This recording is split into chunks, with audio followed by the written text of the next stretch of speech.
A vicious attack leaves a Cleveland woman fighting for her life. She was bleeding heavily from her head, her scalp. She's trembling in fear and screaming that they're trying to kill her.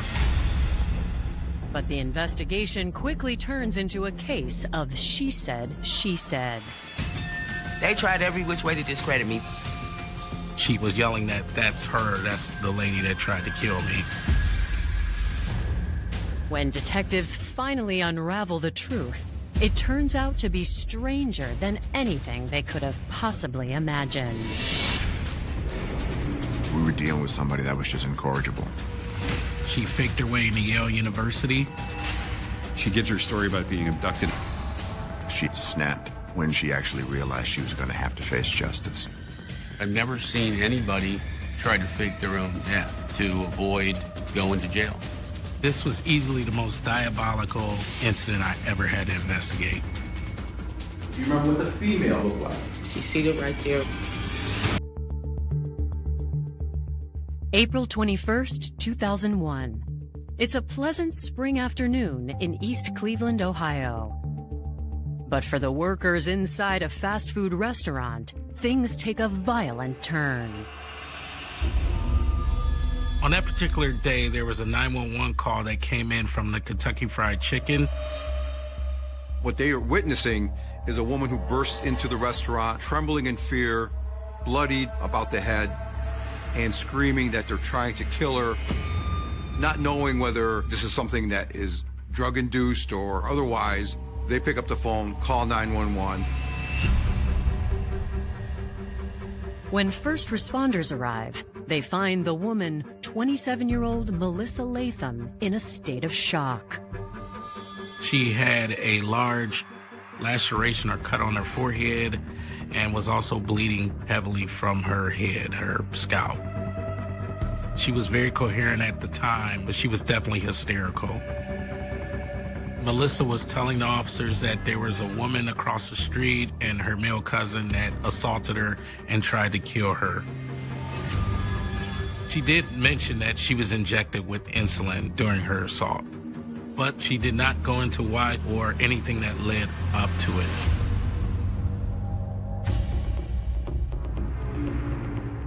Melissa is very believable, but at the same time, due to the fact we don't know the parties or who's involved, it's a big question mark.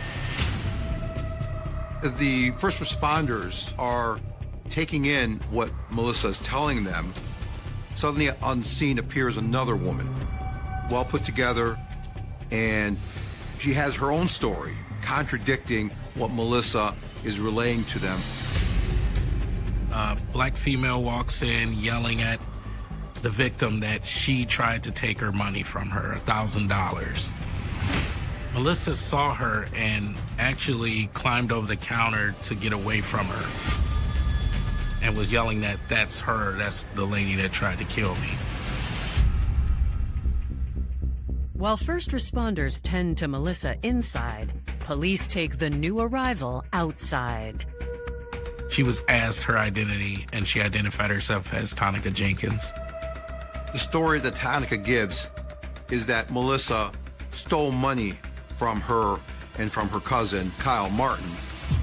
Tonica seemed very believable. She didn't have any marks on her. She seemed very clean-cut and pretty much kept with her story that Melissa took $1,000 from her. She didn't indicate that she was involved in no way, shape, or form with the assault of Melissa. So based on the totality of statements, it was imperative that we find out what was going on.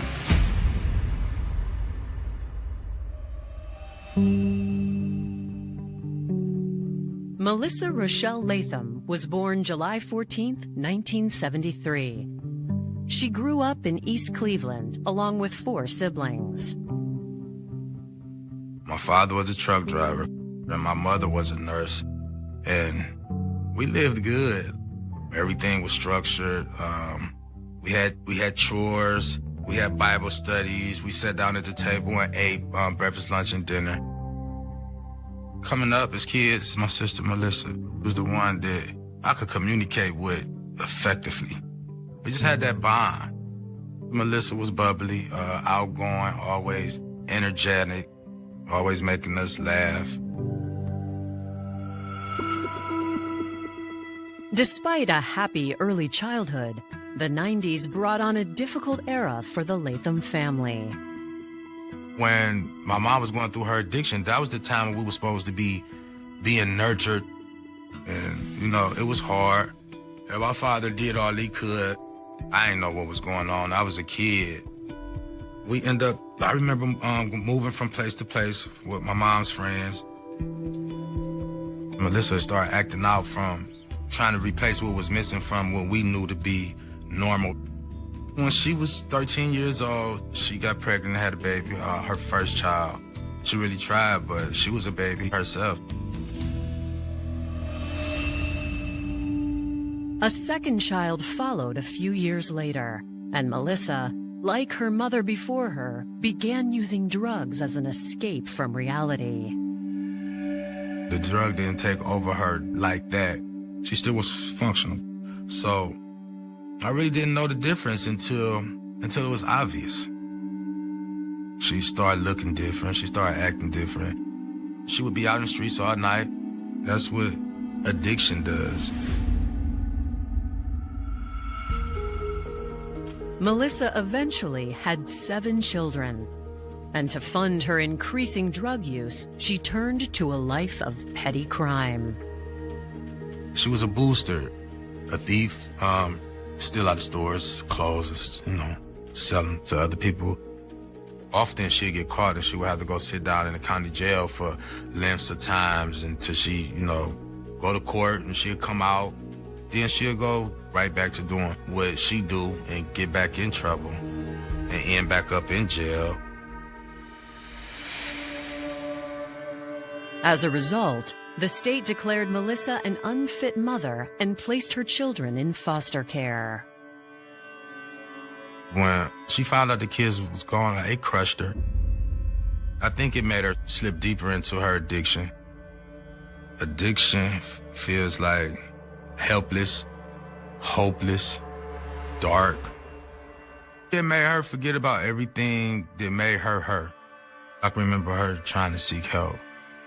But everything she did, she always found herself going back to the drug. As Melissa entered her late 20s, the family moved from East Cleveland to the suburb of Oakwood in the late 90s, hoping to help turn her life around. When we moved to Oakwood, Melissa started working off and on. She gets a job at McDonald's and things getting a little bit better. It gave her more clarity. It gave her more purpose having a job. But she still would go and do what she wanted to do eventually. She would find a way to get high. And unfortunately, that's what happened that night.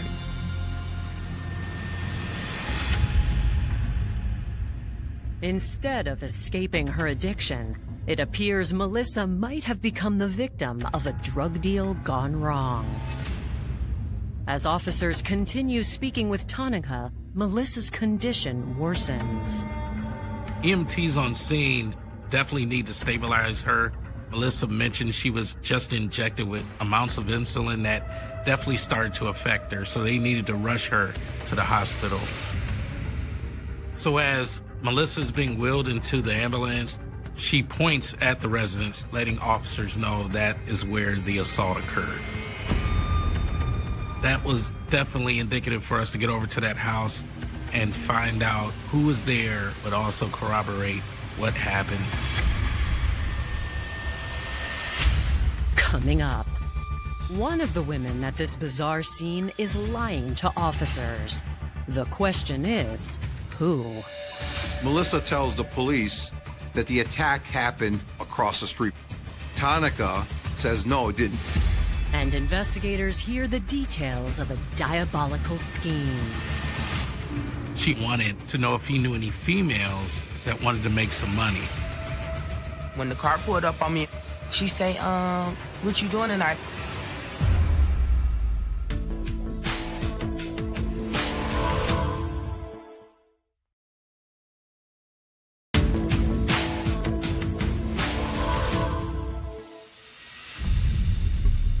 While Melissa Latham is rushed to the hospital, police continue questioning her alleged attacker, Tonica Jenkins. According to her, Melissa has the story all wrong. Tonica gave the impression that for that day or previous days, Melissa was doing drugs with her cousin Kyle Martin. Melissa tells the police that the attack happened at the family home across the street from the fast food restaurant. Tonica says no, it didn't happen at the house, it happened at an abandoned building next door. Tonica indicated whatever occurred that happened between Kyle and Melissa Latham. She had no involvement. Although Tonica seems to be the more believable of the two, officers decide to check for themselves. They've been directed to the family home by Melissa, and Tonica agrees to let them into the home, but then there's delay. Tonica indicated it was hard to get in. She had to ring the doorbell because her parents were inside and they were in fact elderly. But after a few minutes, officers were able to make entry with Tonica into the residence. But officers did notice that she was being evasive.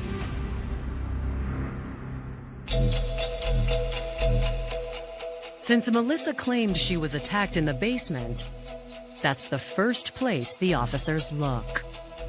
The basement was not finished and pretty much appeared to be used for storage. There were bikes, boxes, a refrigerator. The first thing they noticed was a strong odor of bleach, and they noted that Tonica's mother was cleaning. They ask her what she's doing, and she says that she's cleaning after the dogs because her grandbabies play down there. Officers notice the coincidence and quickly spot something that doesn't add up. Officers noted blood splatter on the stairs and a couple other locations in the basement. It was indicative to officers that something definitely happened and further investigation was needed to follow up on what physical evidence might still remain at the house. Based on their findings, police put Tonica in police custody, while other officers focus on tracking down her cousin, Kyle. As officers are in the basement with Tonica and her mother, another set of officers happened to be checking next door to both residences, and that's where they happen upon Kyle Martin. Kyle Martin is sweaty, he's scratched up. They handcuffed him and let him outside. We encountered Tonica, who's also handcuffed. At that point, Kyle noted she was handcuffed and said, "Hey, you can uncuff her and let her go." This was all me. Kyle Martin tells the police he is the one that attacked and assaulted Melissa. So with that admission, police then do release Tonica Jenkins at that point to further their investigation by taking Kyle in for further questioning. Checking into Kyle, he had a long, extensive criminal history. Receiving stolen property, carrying concealed weapons, selling of substitute illicit drugs, and also grand theft.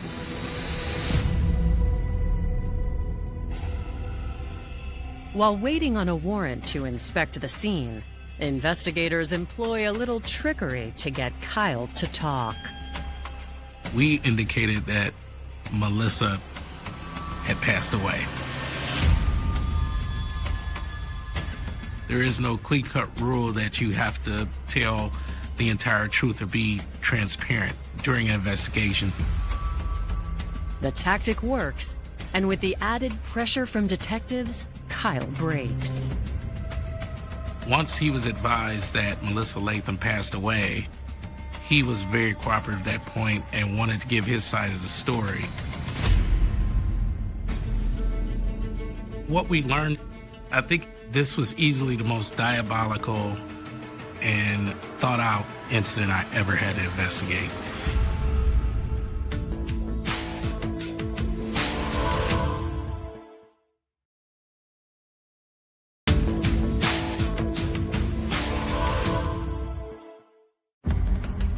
April 24th, 2001. Police have Kyle Martin in custody for the attack on Melissa Latham, and he has agreed to reveal what really happened.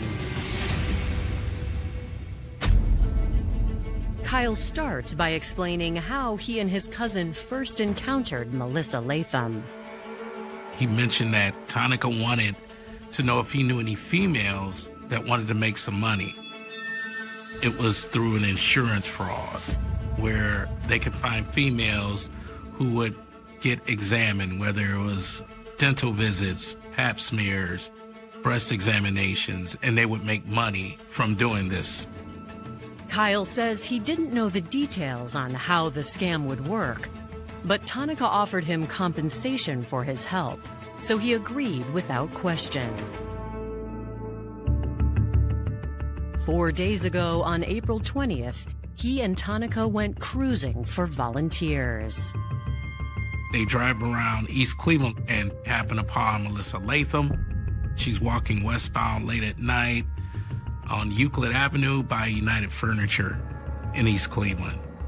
They approach her in a red, small, mid-sized vehicle with Pennsylvania plates. Kyle is seated in the back of the vehicle, and Tonica is driving.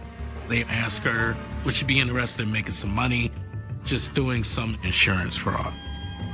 And she agrees to do so. Kyle says Melissa was under the impression that she was doing this insurance scam for medical payout.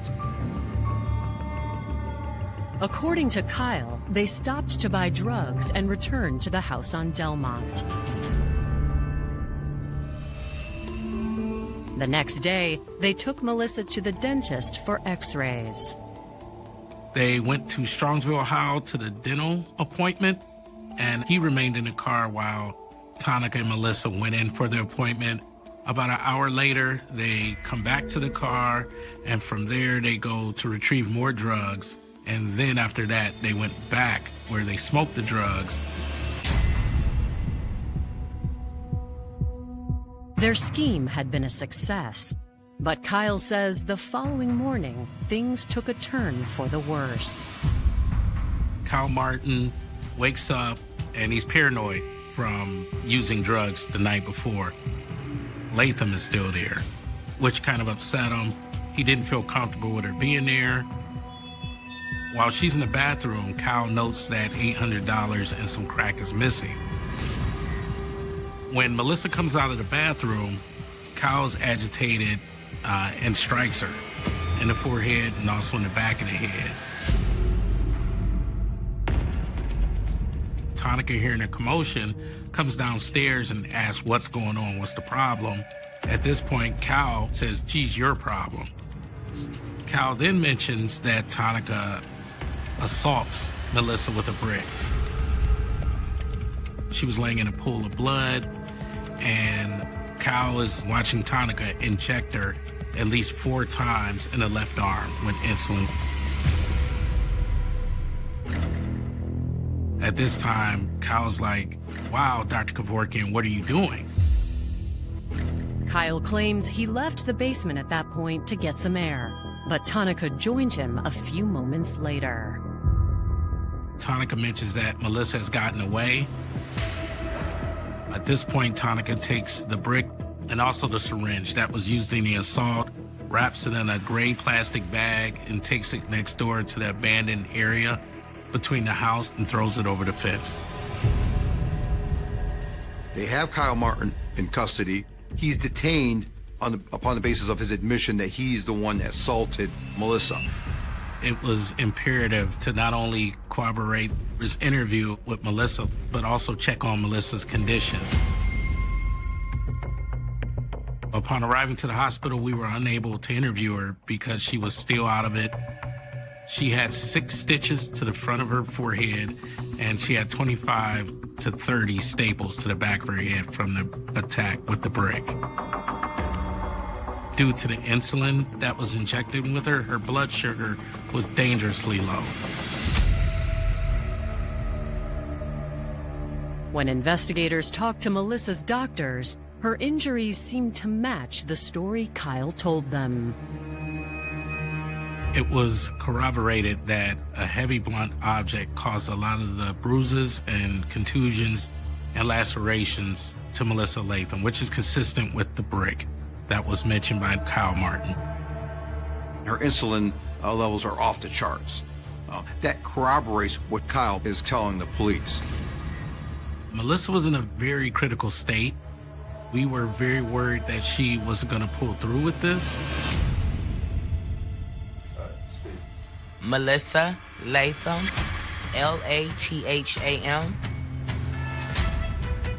I just remember them saying I was lucky. A miracle of God, most definitely. I remember waking up looking, I had like scabs all across my face, a lot of staples in my head, and I had stitches in my forehead. I couldn't believe I was in that situation.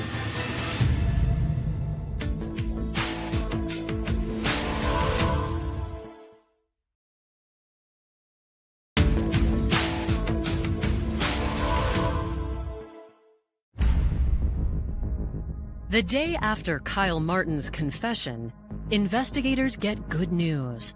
Melissa Latham has regained consciousness and is finally able to talk to them.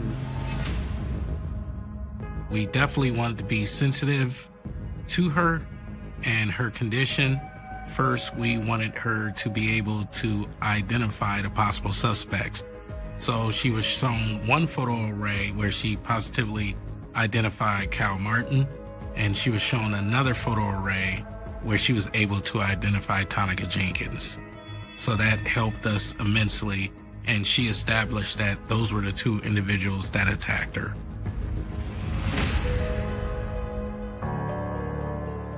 After identifying Kyle and Tonica, Melissa tells police everything she can remember about what happened. It was pretty much identical to Kyle's, from starting with her walking westbound down Euclid, that they offered her some money so she could do this insurance fraud.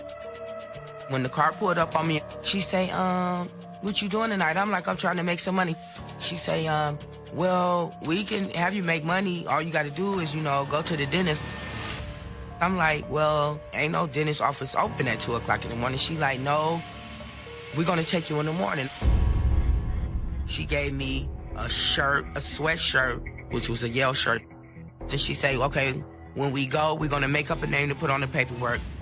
And she was acting like she was making up a name, right, for this insurance scam. At the time, I didn't know it, but she was putting her name under my dental work. The reason wouldn't become clear until they got back from the appointment. She takes us back to the house on Delmont. Go back to where we was at in the basement doing the same thing, which was smoking drugs. I had went to the bathroom to brush my teeth and stuff. The light was on the bathroom, so when I came out, wasn't no lights on. I'm like, could y'all turn the lights on? I can't see. And that's when I felt Kyle swing at me. I'm asking, why y'all doing this to me? What did I do? I know I didn't steal nothing. I'm asking them, what did I do? They was hitting me and punched me. And then she picked up a sledgehammer. And she was like, no, don't use that, just use the bricks. So he hit me in the head with the brick about 3 times. He was like, she ain't passed out yet. And that's when she grabbed the brick and hit me 2 more times. And I started putting up a fight and was fighting for my life, fighting, but I had ran out of energy. All of a sudden, I feel needles going into my body. Kyle was like, what is you doing? What is you sticking her with? She was like, oh, this mama's insulin. I just want her to pass out. I'm like, Lord, I got to play dead, because if I don't play dead, I'm going to be dead. They was talking while they thought I was unconscious. She was telling Kyle, this is your cousin right here. We're going to get this ankle bracelet off me, put it on her, because she's going to be me, and I'm going to be dead.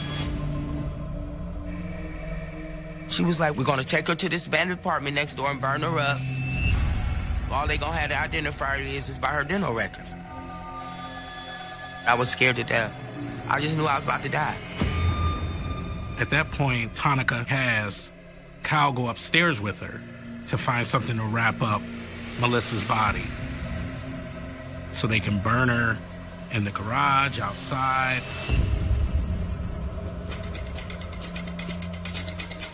Soon as I hear the doors close and I heard them upstairs, I got up.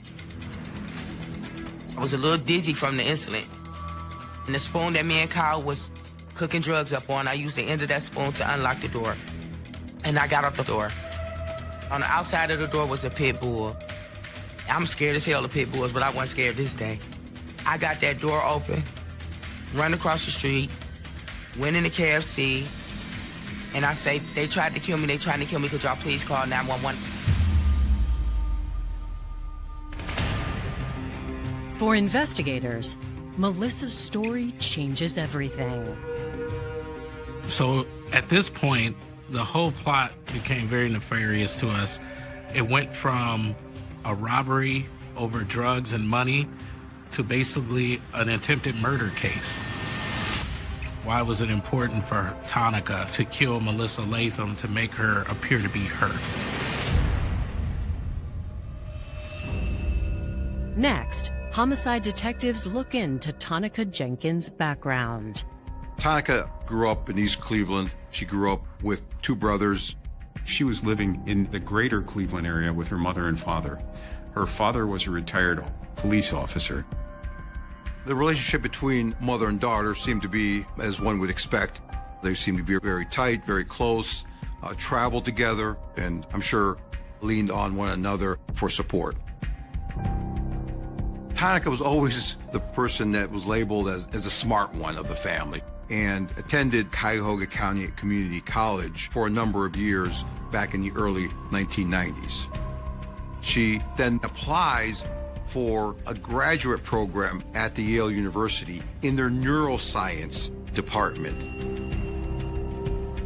She was able to get a full ride as well as $16,000 additionally with the grant.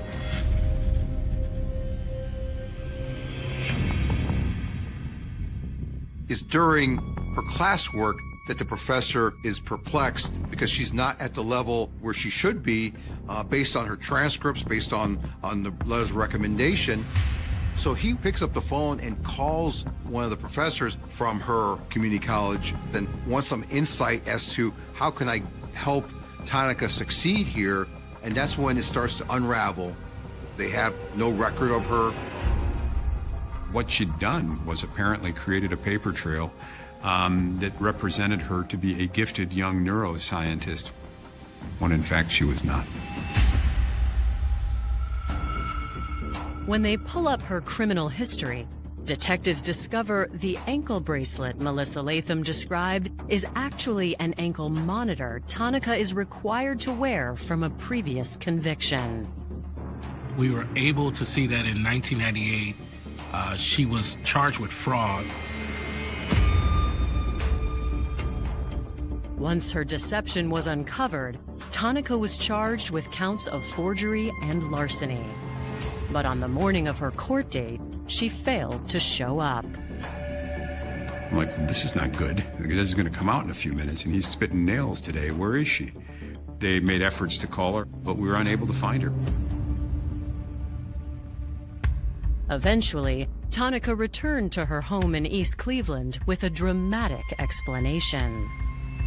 She said the reason she didn't make it to court was because she had been kidnapped, raped, thrown in the back of a trunk, and driven to Philadelphia, where they dumped the car. I mean, this is the kind of stuff that shows up in fiction, in novels, you know. Coming up, Tonica Jenkins' motive is revealed. She lied to get into Yale. She lied about what happened to Melissa. She's a liar. She'd already been convicted of fraud. She just was stepping up her game.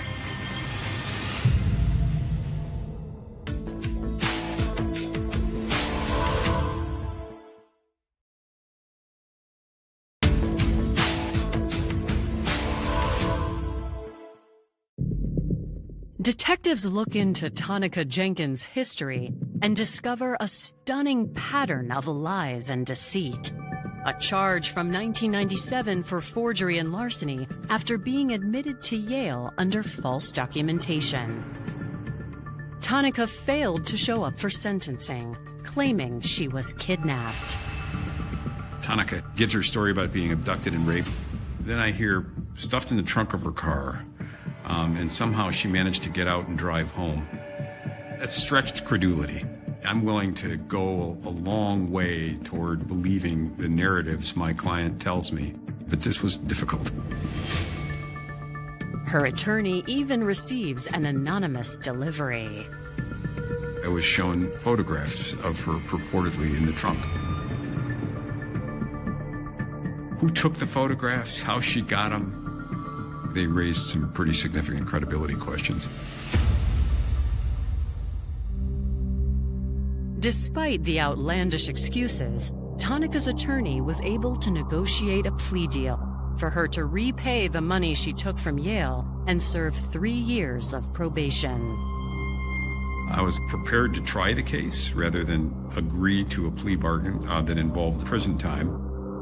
Then the state insisted that she get a felony. But after several court appearances, the state agreed to submit her to what's called accelerated rehabilitation, which is a program that says if you'll complete a brief period of probation, the charge will be dismissed. Tonica's police record shows that months after starting her probation, she was arrested again, this time in Florida. We learned that Tonica and her mother, Tonica, were up for a trial for trafficking drugs. We spoke with the head agent. At that particular time, I was in a narcotics group. We had undercover agents contacted by 2 ladies from Cleveland about coming down here and negotiating a drug deal. So we set up a time, and they met at a restaurant here in Tampa. Tonica said that she had people that she could sell this cocaine to, and ultimately what she wanted was she wanted to take 10 kilos. We made an arrangement for them to show up to a location here in Tampa, a warehouse that we controlled, and they were to bring $100,000. When they came in the warehouse, the undercover was letting them know that he needed to see the money. The 2 ladies pulled the money out of vacuum seal bags. Once he saw the money, he made a phone call where the second undercover showed up with a flash amount of cocaine. The mother actually cut it and taste tested it, which no professional drug dealer does that. Nobody with any sense puts their finger in anything and puts it in their mouth if they don't know what it is. So we thought they'd definitely been watching too much television. Once Tonica and her mother committed to the exchange, the rest of the undercover team swept in and made the arrests. They were charged with conspiracy to possess with intent to distribute 5 kilograms or more of cocaine. With those charges, they were facing a mandatory minimum sentence of 10 years, up to life imprisonment. They had their initial appearance in federal court here in Tampa, and the judge granted them a bond so they could go home to Cleveland prior to trial. As a condition of her bond, Tonica Jenkins was going to be required to wear an ankle monitor. To detectives in East Cleveland, Tonica's motive for using Melissa to fake her own death is now clear. Just as Tonica faked her way into a rape and kidnapping, she was trying to make this into an ag murder where she can avoid her charges in Tampa, Florida. She lied to get into Yale. She lied about where she was when she was supposed to show up for court. She lied about what happened after Melissa was attacked and escaped. She's a liar. She'd already been convicted of fraud. She just was stepping up her game. It's troublesome to think that Jenkins thought Melissa was so worthless and that her life meant nothing, that she was going to kill her to avoid going to prison for something that she did. I believe Tonica Jenkins snapped when she actually realized she was going to have to face justice.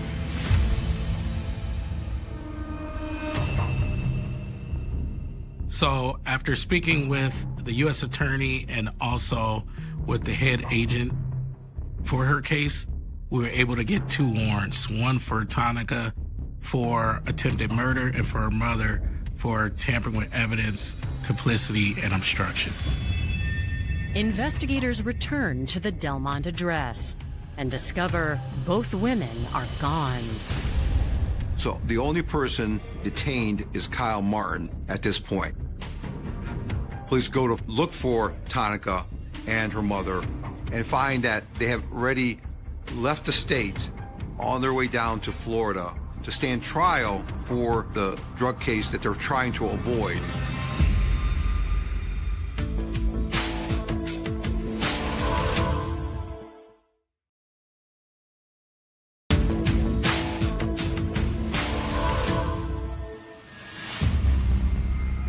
Kyle Martin, Tonica Jenkins, and her mother, Tonica Clement, have been charged in connection to the attempted murder of Melissa Latham. But prosecutors in Cleveland will have to wait their turn to try them. April 2001, they returned here to Tampa for trial. Once I found out about the attempted murder of Melissa Latham, I figured we were dealing with somebody that was just incorrigible.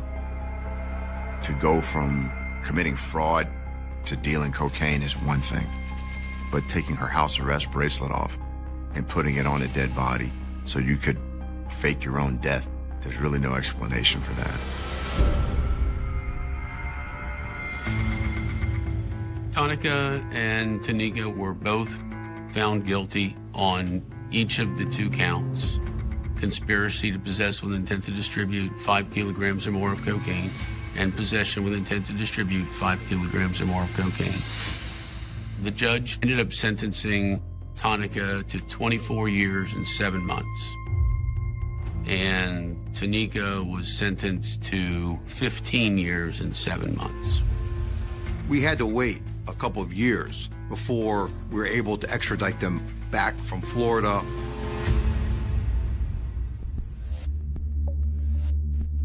In February 2003, mother and daughter returned to Ohio to face the attempted murder charges. We presented 16 witnesses that testified. The picture that was painted was one that Tonica Jenkins, the daughter, was the mastermind behind what happened to Melissa. Melissa had to relive that night when she saw her life almost snuffed out. Telling the story in the factual sense was easy, but in an emotional sense, I'm sure it took a toll on her. Do you remember what the female looked like? Yes. Could you point out, for the record, where she is seated and an article of clothing that she is wearing? She's seated right there with the maroon sweater on. Your Honor, if the record would reflect that Ms. Latham has identified Tonica Jenkins. The defense has no witnesses to call, but they insist Melissa's testimony can't be trusted. Kyle will not testify, and one of the challenges was our witnesses, for the most part, were all either recovering drug addicts or still under the influence, still in the grips of addiction, starting with Melissa herself. They tried every which way to discredit me. You were convicted of a theft offense in Maple Heights, were you not? Yes. When did you begin using crack cocaine? About 4 years ago. The evidence spoke for itself. They had the dentist, they had the clothes, the brick, the staples in my head. I ain't hit myself. And they found traces of my blood in the basement. The mama was trying to clean it up. And I think that they believed me because Kyle confessed. In her corner was the truth. And I think it really struck a chord with the jury.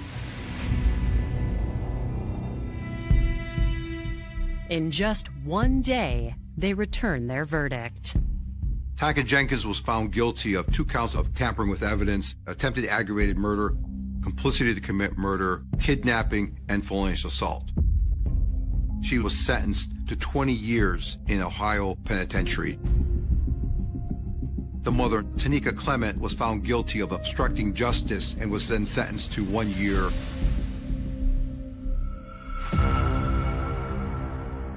In a separate trial, Kyle Martin is found guilty of kidnapping and sentenced to 10 years.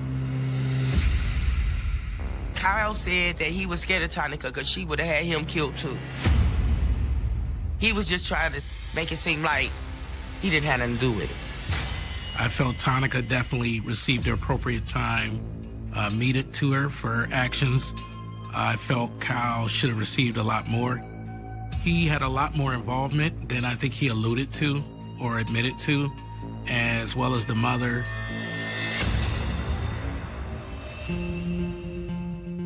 This case is different on several different levels. Her prior criminal history, for example, is something that one would never hear of. That literally is a made-for-TV movie. In 30 years as a federal prosecutor, I mean, I've seen people who have been killed, mostly witnesses, so that they wouldn't testify, but I've never seen anybody try to fake their own death to avoid going to jail.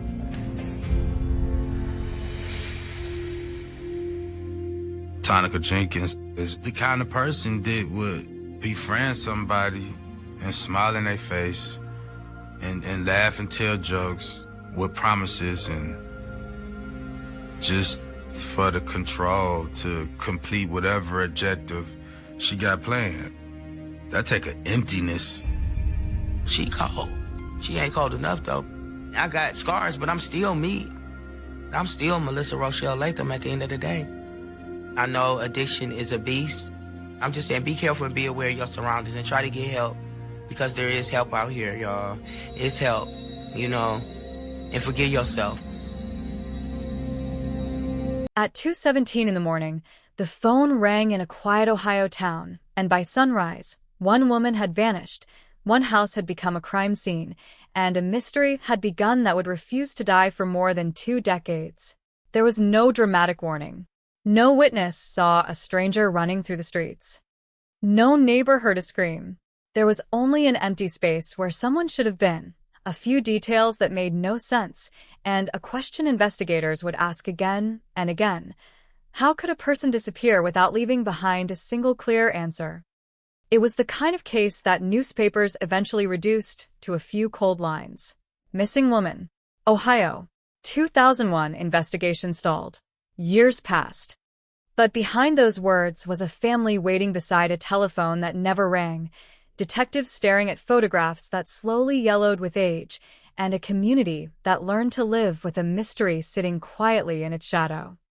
The story began in the early autumn of 2001, when the town was still carrying the strange emotional weight of a year that had already changed America. Television screens were filled with breaking news. Streets seemed quieter than usual. People watched their neighbors more closely. But in this corner of Ohio, life continued in its familiar rhythm. Cars passed through intersections. Porch lights came on at dusk. Children went to school. Workers drove home. Nobody knew that one ordinary evening would become the first page of a cold case. The woman at the center of the investigation was known to the people around her as dependable, private, and fiercely independent. She had routines. She had responsibilities. She had people who expected to hear from her. That mattered because when she disappeared, there was no obvious explanation. She did not simply walk away from everything. There were things she left behind. There were plans that suddenly stopped. And there was a silence that became more frightening with every passing hour. At first, her absence did not look like a crime. That was the first mistake time would make. When someone fails to show up, people find explanations. Maybe the phone died. Maybe the person needed space. Maybe they changed their plans. Maybe they were angry. Maybe they were asleep somewhere else. Maybe there was an innocent reason that would become obvious by morning. But morning came. Then afternoon. Then another night. And the explanations began collapsing one by one. Her family knew something was wrong. She was not the kind of person who simply disappeared without warning. A call was made. Then another. Someone checked the places where she might have gone. Nothing. No answer. No message. Nori la Jebel sighting. Eventually, law enforcement was contacted, and what had started as a missing person report began to change shape. Detectives entered the case carefully. In 2001, before smartphones carried a permanent record of every movement, before doorbell cameras watched suburban streets, before digital footprints followed people everywhere, an investigation depended heavily on physical evidence and human memory. That meant interviews, neighbors, friends, co-workers, family members, anyone who might have seen her during those final hours. The first questions were simple. When was she last seen? Who spoke to her? Where was she supposed to go? Did she seem frightened? Was anyone following her? Had she mentioned a problem? Was there an argument? Did she owe someone money? Was she planning to leave town? Each answer created another question. And slowly, detectives began reconstructing the final known hours. The timeline was frustratingly incomplete. There were gaps. Small gaps at first. Minutes. Then longer stretches. The kind of gaps that might mean nothing in an ordinary life, but become enormous when investigators are trying to determine whether someone disappeared voluntarily or was taken against their will. One detail immediately drew attention. The disappearance seemed to have happened without the preparation normally associated with someone starting a new life. Important belongings remained behind. Personal items were not neatly packed. There was no convincing message explaining where she had gone. No clear trail pointed toward another state. No obvious destination emerged. And yet there was also no body. No confirmed crime scene. No weapon. No eyewitness who could say, with certainty, that they had seen an attack. It was a nightmare for investigators. A disappearance without a visible crime. A possible crime without a victim's body. A suspect without a confirmed motive. And a timeline full of empty spaces. The first search began with the places closest to her known movements. Officers checked roads, wooded areas, nearby properties, and locations that seemed significant to the investigation. Volunteers joined in. Family members walked through areas they had never imagined they would one day search. Every patch of ground became important. Every abandoned building. Every ditch beside a rural road. Every vehicle parked in the wrong place. Every piece of clothing. Every object that looked slightly out of place. But the searches produced nothing that could explain where she had gone. The case began moving through the machinery of an investigation. Reports were written. Photographs were collected. Statements were recorded. Names were written on paper. Some were underlined. Some were circled. Some were crossed out. And somewhere inside those files was a detail that investigators would later realize they had been looking at from the wrong angle. At the time, however, there was no way to know. The town waited. Then, the first rumors appeared. In small communities, rumors move faster than official statements. Someone claimed they had seen her. Someone else said she had been arguing with a person shortly before she vanished. Another person remembered a vehicle. The color changed depending on who was telling the story. The time changed. The location changed. The memory itself seemed to shift. Detectives quickly learned that eyewitness recollection was not a photograph. It was fragile. 20 minutes could become an hour. A dark sedan could become a truck. A stranger could become someone familiar. And yet, among all the unreliable memories, investigators believed there might be one observation that mattered. A vehicle had reportedly been seen near an important location around the time she disappeared. It was not enough to identify a suspect. It was not even enough to establish that a crime had occurred. But it was enough to keep one possibility alive. Someone else may have been there. The investigation widened. People who had seemed irrelevant suddenly mattered. A casual acquaintance. A person from her past. Someone who knew her routine. Someone who knew where she lived. Someone who may have known when she would be alone. Detectives began looking for patterns. Who had a reason to contact her? Who had access to her? Who knew her schedule? Who could have approached without immediately raising suspicion? The answers did not produce a single obvious suspect. Instead, they produced a growing circle of uncertainty. And then came the detail that would haunt the investigation. Something about the last known scene did not feel right. It was not dramatic. It was not the kind of evidence that would make headlines. It was a small inconsistency. An object that appeared to be out of place. A detail that did not fit neatly with the timeline. Investigators documented it. Photographed it. Discussed it. Then filed it. At the time, it seemed insignificant. Years later, that decision would become almost unbearable to reconsider. Because cold cases are rarely solved by one magical clue appearing from nowhere. They are solved when an old clue is finally understood. But in 2001, nobody knew which clue would matter. Nobody knew which statement would eventually collapse. Nobody knew which person would change their story. And nobody knew that technology would one day allow investigators to examine evidence that had been silent for decades. For now, there was only a missing woman and a family refusing to accept the word gone. Days became weeks. Weeks became months. The initial urgency began to fade. New cases demanded attention. Other emergencies filled the police radio. The town returned to its routines. The posters remained. The questions remained. The photographs remained. But the woman did not return. There were no confirmed sightings. No message from another city. No credible explanation. And eventually, the case entered the most dangerous stage of any investigation. Silence. Not the silence of a solved mystery. The silence of a mystery that had defeated everyone. Years passed. Technology changed. People moved away. Some witnesses died. Others forgot details they once considered unforgettable. Buildings disappeared. Roads were widened. Properties changed hands.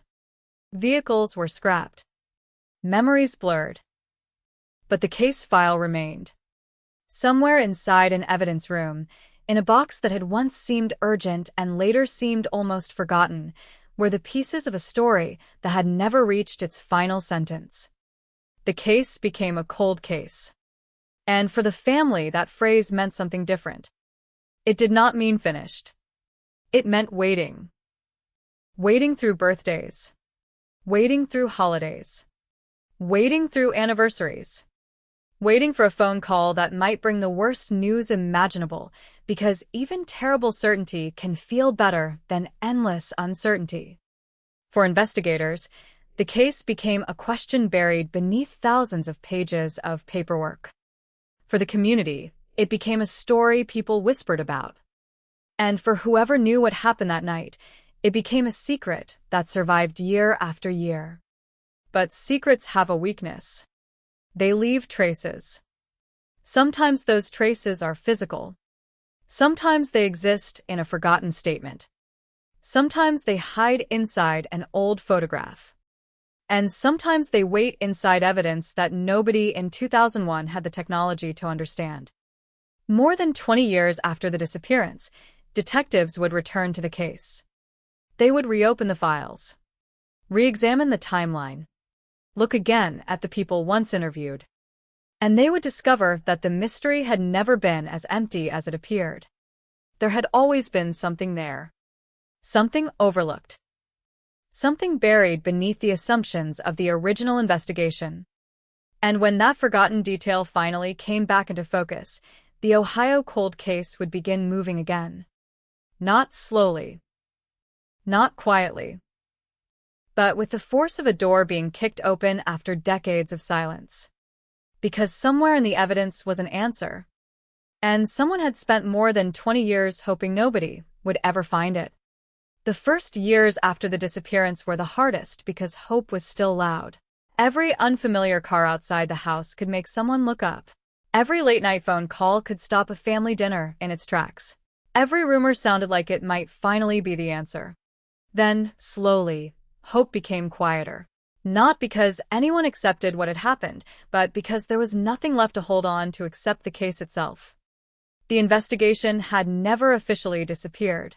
It simply became one of those files that waited.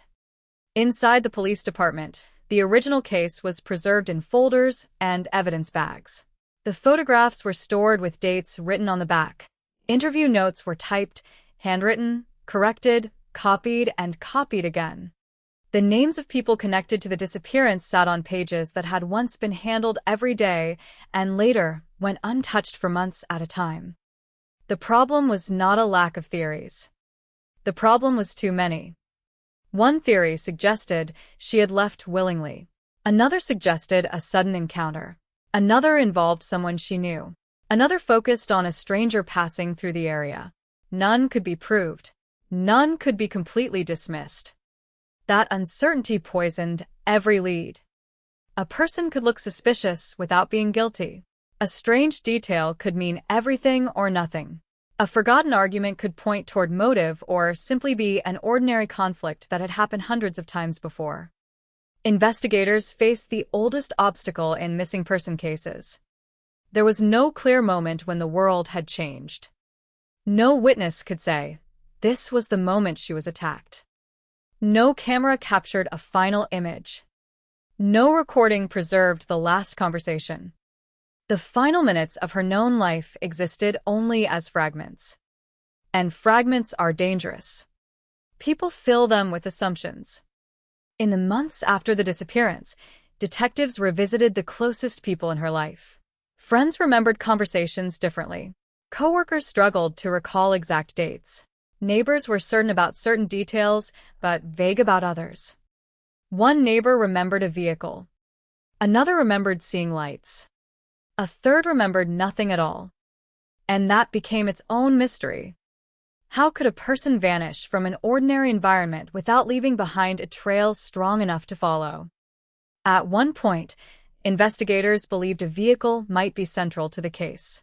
A description had surfaced during the original interviews, but it was inconsistent. Some witnesses thought the vehicle was dark. Others remembered a lighter shade. The model was uncertain. The plate was never recorded.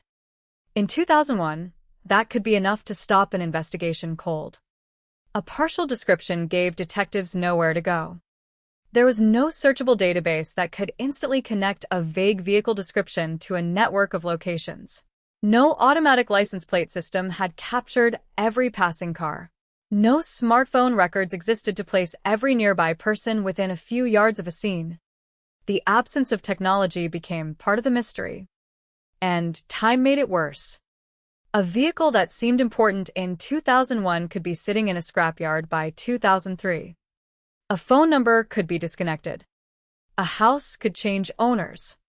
A person could move across the country. The physical world itself began erasing evidence. Then came the interviews that produced more questions than answers. One person told investigators that the missing woman had seemed distracted shortly before she vanished. Another remembered nothing unusual. Someone else claimed she had been worried about a person in her past. When detectives asked who, the answer was uncertain. The name had apparently been mentioned before, but nobody could agree on why. Was there a threat? An argument? A debt? A personal dispute? Or was the memory being reconstructed after the disappearance? That was the problem. Every possible motive seemed to exist only in hindsight. And hindsight can make ordinary events look sinister. The investigation reached a frustrating point. Detectives could identify people who might have information, but they could not prove that those people had information worth hiding. Some volunteered to cooperate. Some became defensive. Some simply drifted away from the area. One person who had been interviewed early in the investigation eventually left Ohio. Another changed jobs and phone numbers. A third died years later, taking whatever they knew with them. The case was aging faster than the evidence. Then, several years after the disappearance, someone reported a possible sighting. The woman had supposedly been seen outside Ohio. For the family, the call was devastating and electrifying at the same time. Investigators followed it. They checked the location. They reviewed the description. They spoke to the witness. And again, the lead collapsed. The person had been mistaken. The resemblance was real. The identity was not. That false sighting became another lesson in the case. Every year that passed made the missing woman less visible in the public memory. Newspapers stopped printing updates. Television stations moved on. People who had grown up hearing her name began forgetting it. The younger generation knew nothing about the disappearance. The original detectives retired. Then they died. Case files remained, but the people who knew their hidden contacts were disappearing. This was the point when many cold cases become permanent. Not because there is no evidence. Because nobody remembers why the evidence mattered. Then, almost 2 decades after the disappearance, a new generation of investigators became interested in the file. The cold case unit did not begin with a dramatic revelation. It began with a question. What if the original timeline was wrong? That question sounds simple. It was anything but.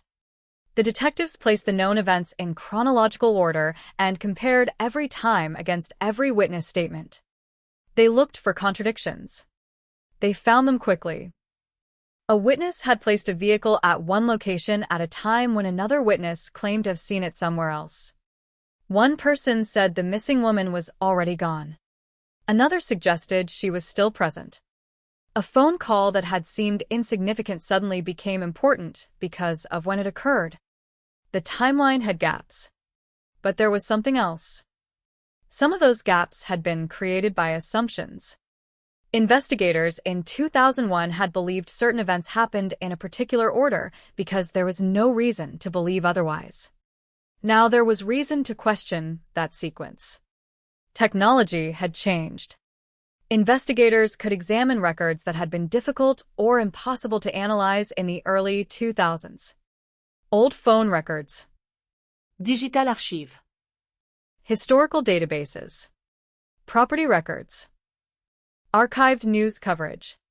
Even the smallest detail could be cross-referenced. A name that appeared once in an old interview could now be searched against another file. A location that had seemed irrelevant could be mapped. A vehicle description could be compared with surviving records. The detectives were not looking for one miracle clue. They were looking for connections. And connections began appearing.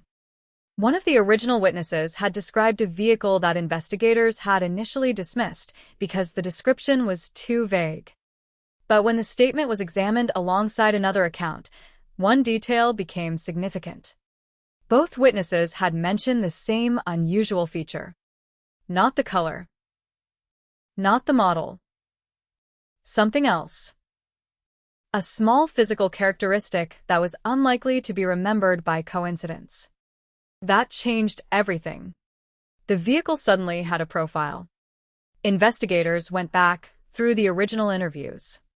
They searched for anyone connected to a vehicle matching the description. One name appeared. It was a name investigators knew. A person who had been interviewed during the original investigation. A person who had never been formally identified as a suspect. There had been no arrest. No dramatic accusation. Nothing that would have appeared on the evening news. Just an interview. A name in a file. And a vehicle. But now the detectives looked at that name differently. They studied the person's movements during the period surrounding the disappearance. They checked employment. Addresses. Connections. Relationships. Some details fit.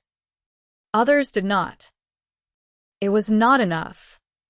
But it was enough to raise a question that had never been asked with this level of precision. What exactly did this person know in 2001?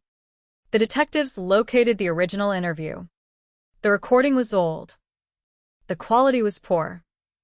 The voice sounded distant and strangely flat beneath decades of background noise. They listened once. Then again. Then again. The witness described the missing woman. Described the timing. Described the vehicle. But halfway through the interview, there was something else. A hesitation. A correction. A detail that had seemed harmless in 2001.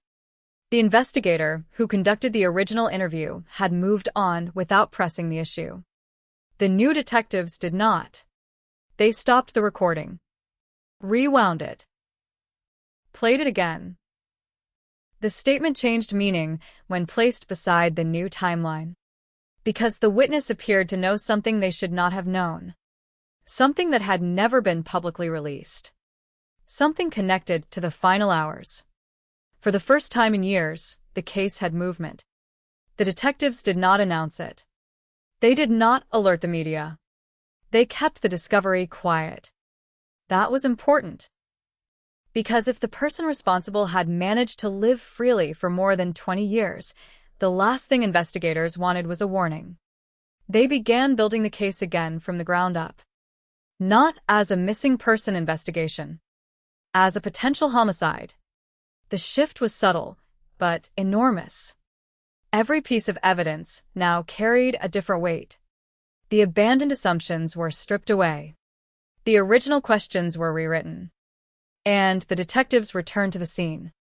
The town had changed. The roads looked different. Businesses had disappeared. Landmarks had been replaced. A place that once seemed familiar could now barely be recognized. But beneath those changes was the same geography. The same distances. The same intersections. The same roads leading away from the town. Investigators walked the area slowly. They measured. They photographed. They compared old maps with new ones. Then they noticed something. A route that had seemed insignificant in 2001 suddenly made sense. It was quiet. Fast. Poorly observed. And it connected two locations that had never been treated as part of the same timeline. The detectives stood there for several minutes. The route suggested that the disappearance might not have happened where everyone thought it had. That possibility sent them back into the old files again. And this time, they were not searching for proof that the original theory had been correct. They were searching for the point where it had failed. Somewhere in those forgotten hours, someone had told the truth. Someone else had told a story that did not fit. And somewhere between the two was the reality. After more than 20 years, the cold case was no longer completely cold. It had a vehicle. A timeline. A name. A route. And one old statement containing a detail that investigators now believed could only have come from someone who knew far more than they had admitted. The mystery was moving again. But the most dangerous question had not yet been answered. If that person knew what happened in 2001, why had they stayed silent for more than 2 decades? And what had they done to make sure the truth stayed buried? The question followed the detectives back into the station like a shadow. Why had the witness stayed silent for more than 20 years? There were several possible answers. Fear. Loyalty. Shame. Self-preservation. Or something much darker. But before investigators could accuse anyone, they needed something stronger than suspicion. They needed a chain of facts that could survive scrutiny. So they started with the vehicle. The old witness statement described a dark-colored vehicle seen near a location connected to the missing woman. The description was imperfect, but one feature stood out. The vehicle appeared to have a distinctive damage mark along one side, a detail that had barely registered during the original investigation because nobody knew its significance. Now it mattered. Investigators searched archived registration information and historical records. They were dealing with material more than 2 decades old, and much of it had been stored in systems that had since changed. Some records had been digitized. Others had been moved into archives. Some were incomplete. Still, the detectives kept going. They narrowed the search. Make. Model. Year. Color. Location. Then they matched names. One name surfaced again. The same person connected to the old interview. The same person whose statement contained the unexplained hesitation. The same person who had never been treated as a primary suspect. For the investigators, coincidence was no longer enough. They began rebuilding that person's life around the date of the disappearance. Where did they live? Where did they work? Who did they know? What vehicle did they own? Which places did they frequent? Who could confirm their whereabouts that night? The answers were ordinary at first. Work records. Bills. Addresses. Routine movements. Nothing screamed murder. Nothing screamed disappearance. That was precisely why the case had survived so long. There was no obvious monster. There was a person living an ordinary life. And sometimes the most frightening suspects are the ones who do not appear frightening at all. Investigators reopened the original interview in greater detail. They examined not only what the person had said, but how they had said it, where they paused, which questions made them uncomfortable, which facts they volunteered before being asked. A sentence from the old interview suddenly drew attention. The witness had described a location in unusually precise terms. Too precise. The new detectives compared that description with the information that had been publicly released in 2001. There was a problem. That particular detail had never been released. It had not appeared in newspaper reports. It had not been disclosed in public statements. It had been known only to investigators and, potentially, to someone directly connected to the disappearance. The detectives stared at the transcript. One of them wrote a single word in the margin. How? That question changed the direction of the investigation. They interviewed the witness again. By then, more than 20 years had passed. The person had aged. The circumstances of their life had changed. The old confidence was gone. The detective did not accuse them. Instead, they returned to the beginning. Tell us what you remember. The witness repeated the old story. But not exactly. There were differences. Small ones. A time was different. A location had shifted. The sequence had changed. Investigators compared the new version with the old recording. Then they asked about the vehicle. The witness hesitated. That same pause. 2 decades earlier, the hesitation had meant nothing. Now it looked like a fingerprint. The interview continued. The witness insisted they had nothing to do with the disappearance. But they also insisted they knew less than they actually appeared to know. That contradiction became central. Investigators needed to know whether the person was protecting themselves or someone else. They began examining relationships from 2001. A former acquaintance. A former coworker. An old friend. A person whose name appeared nowhere in the media but surfaced repeatedly in background records. That person was now dead. Which meant the detectives had lost the chance to ask the simplest question directly. What did you see? Still, old records remained. There were addresses, employment documents, telephone records, property transactions, and a relationship that seemed more important than anyone had realized. The missing woman had crossed paths with this second person shortly before her disappearance. Not enough to establish guilt. Enough to establish proximity. The detectives began looking at the case through a new lens. Maybe there had never been a random abduction. Maybe the answer had always been much closer. Maybe the missing woman knew the person who caused her disappearance. That possibility changed the meaning of the final hours. A stranger approaching her would have been unusual. Someone familiar would not.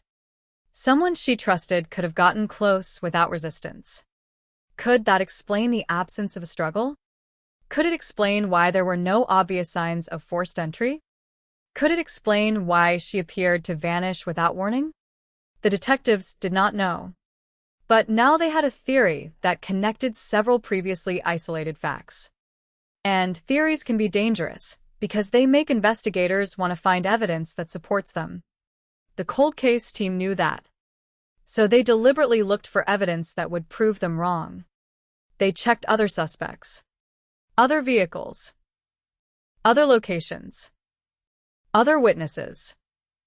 They revisited the possibility that the disappearance had been voluntary.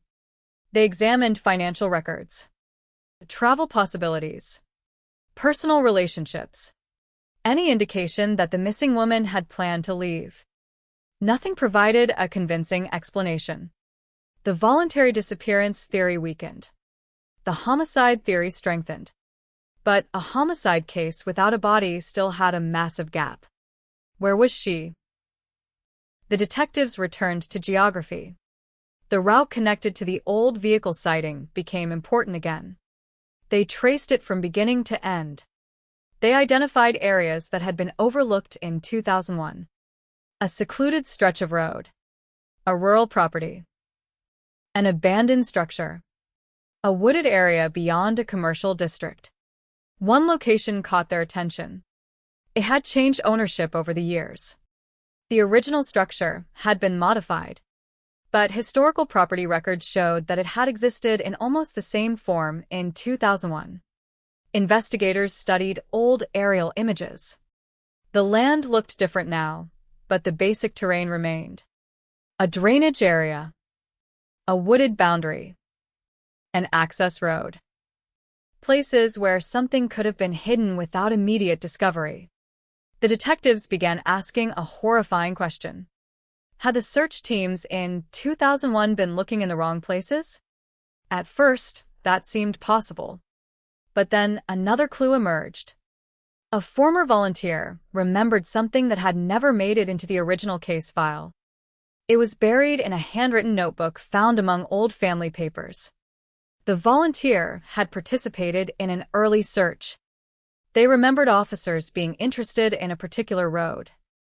They also remembered being told not to enter a private area. The volunteer could not remember why. Investigators tracked down the old property records. The private area was the same region now attracting their attention. That was not proof. But it was another connection. A connection formed from pieces that had spent years sitting in different boxes. The cold case was beginning to behave like a puzzle finally being assembled. The detectives returned to the original evidence. They found photographs that had never been fully analyzed. Dusty images. Old crime scene equipment. Paper bags. Boxes. A photograph showing an object that had once seemed meaningless. A fragment. Something small. Barely visible. The original investigators had documented it and moved on. The cold case team enlarged the image.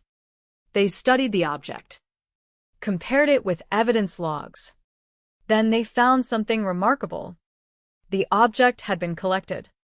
But the evidence log showed that it had never undergone the kind of forensic testing that modern laboratories could perform. 23 years earlier, there had been no reason to test it. Now there was. The evidence was transferred under strict chain of custody procedures. Every movement was documented. Every seal checked. Every container examined. The laboratory would determine whether anything had survived. The investigators knew the chances were low. More than 2 decades of exposure could destroy biological material. Environmental conditions could damage trace evidence. Handling could contaminate it. And there was another problem. The object might not be connected to the crime at all. Cold cases are filled with objects that look important until forensic testing proves they are meaningless. But this one was different. Something about it had bothered investigators from the beginning. Something about the scene had never fit. While the laboratory worked, detectives continued interviewing people. One interview stood out. A former coworker had never been considered central to the case. They agreed to speak because they believed the investigation had finally returned to the right question. They remembered the missing woman mentioning a meeting. Not a normal appointment. A meeting she did not seem comfortable discussing. The coworker could not remember the exact name, but they remembered the mood. The woman had seemed uneasy. She had said something about needing to handle something. Those words were vague, but they mattered because they appeared to fit another piece of the timeline. A phone record placed the missing woman in contact with someone investigators had never previously linked to the case. And that call happened shortly before the disappearance. The number was old. The account was long closed. But the record survived. One call. One connection. One unexplained conversation. The detective stared at the timestamp. It created a new possibility. The meeting may not have been accidental. It may have been planned. And if it had been planned, then someone may have known exactly where she would be. That changed the investigation again. This was no longer simply a question of who could have found her. It was a question of who expected to find her. Back at the laboratory, the forensic examination was underway. The detectives waited. They had learned not to expect miracles. Cold cases rarely give up their secrets easily. The evidence could return with no usable result. It could reveal contamination. It could reveal nothing at all. But late one afternoon, the call finally came. The laboratory had found something. Not a complete profile. Not yet. But enough to justify another round of testing. A trace of biological material had survived. The investigators were told that modern DNA analysis might be possible. For the first time, the 23-year-old evidence was speaking. And if the laboratory could connect that microscopic trace to a specific person, the entire case would change. Because after more than 20 years of silence, detectives were no longer searching only for a missing woman. They were searching for the person whose DNA might have been left behind with her final known moments. The old evidence had survived. The old statement had survived. The old contradictions had survived. And now the past was beginning to produce something much more dangerous than a theory. Evidence. The detectives waited for the laboratory's final report. Outside, the town continued as if nothing had happened. Traffic moved through the streets. Stores opened. People drove to work. Nobody watching from the outside could see the significance of a sealed evidence container sitting inside a laboratory. But inside that container might be the answer to a question that had haunted Ohio for more than 2 decades. And somewhere, perhaps, the person who had believed the past was safely buried had no idea that science had just begun digging it back up. The laboratory result arrived without warning. No dramatic sirens. No reporters waiting outside the building.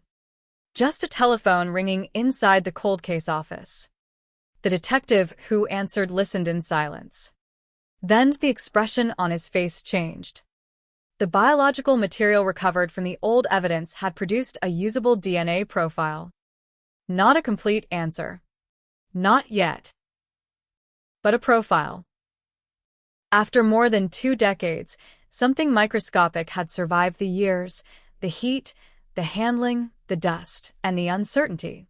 Something that could finally be compared against people connected to the case. The detectives knew what that meant. The past had become testable. They immediately began comparing the profile against known individuals who had been examined during the original investigation. The first comparisons came back negative. One person. Negative. Another. Negative. Another. Nothing. The disappointment was familiar.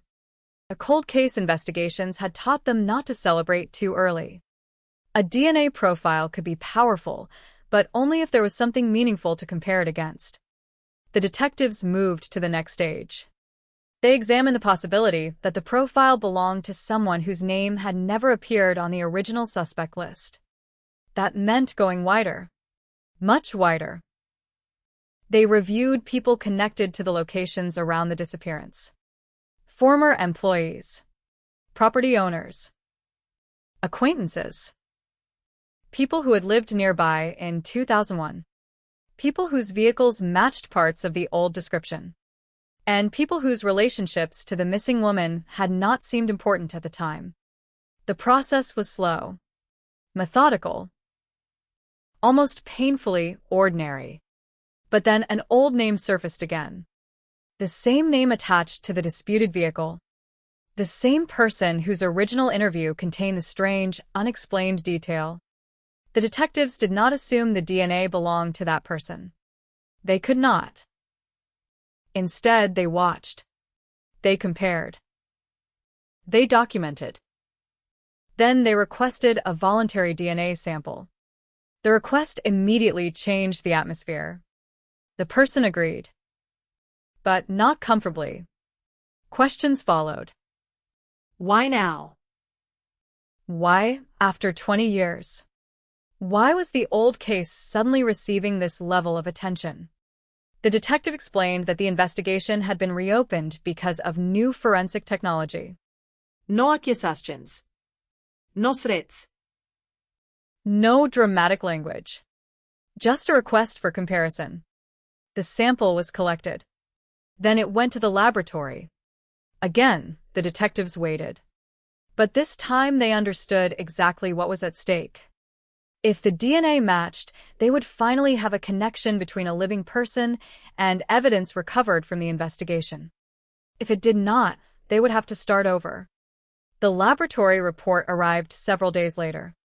The result was not a match. The person was excluded. It was another dead end. But something unusual happened afterward. The excluded individual became visibly nervous during a follow-up interview. The detectives asked why. The person said the entire situation was frightening. That answer was understandable. But one statement stood out. They said they had always believed the case would never be solved. The detective stopped. You knew it was a case that might be solved? The person corrected themselves. They said they meant they knew the family would never stop searching. The distinction seemed minor. It was not. Investigators had spent years learning that the truth often appeared in tiny shifts of language. A sentence changed. A pronoun changed. A memory moved. A detail emerged where none had existed before. They wrote it down. Then they moved on. The DNA had excluded the person, but the interview had raised a new concern. Maybe the witness was not the offender. Maybe the witness knew who was. The detectives began tracing relationships around that person. And again, one name appeared. A name that had surfaced indirectly before. Someone connected to the vehicle. Someone connected to a location. Someone connected to the missing woman. And someone who had never been investigated deeply because the original case had moved in a different direction. The name now became central. Investigators examined the person's history. In 2001, the individual had lived within a reasonable distance of the disappearance. They had access to transportation. They had connections to people the victim knew. None of those things proved anything. But then investigators discovered a detail that had been hidden in plain sight. The person had changed vehicles shortly after the disappearance. That fact alone meant little. People change cars all the time. But the old vehicle appeared to resemble the one described by the original witness. Investigators located historical documentation. The model. The approximate color. The damage pattern. Piece by piece, the description became more convincing. Still, they lacked the most important thing. Proof that the vehicle had been near the scene. That was where modern technology again changed the investigation. Archived records showed that the person had been connected to a property close to the route detectives had mapped. The property itself had changed hands. The building had been renovated, but historical aerial imagery confirmed the basic layout. The route remained. The investigators drove it themselves. They started from the place where the missing woman was last reliably known to have been. Then they followed the route linked to the vehicle. The drive took only minutes. That was what disturbed them. Minutes. A disappearance that had once seemed impossible suddenly looked frighteningly practical. If the woman had entered a vehicle willingly, the trip could have happened quickly. If she knew the driver, there would have been no reason for alarm. A short conversation. A familiar face. A simple explanation. Then the vehicle could have disappeared from the public road. No struggle.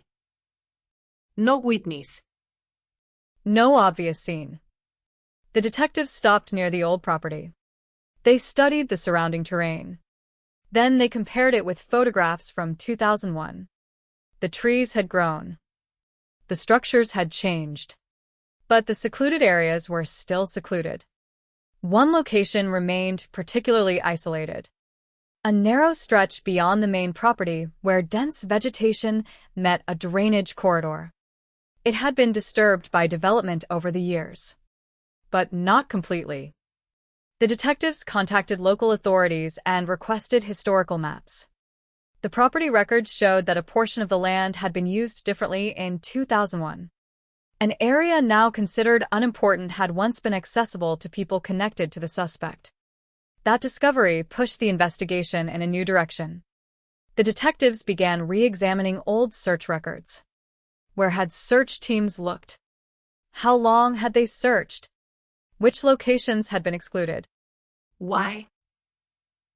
The answers were revealing.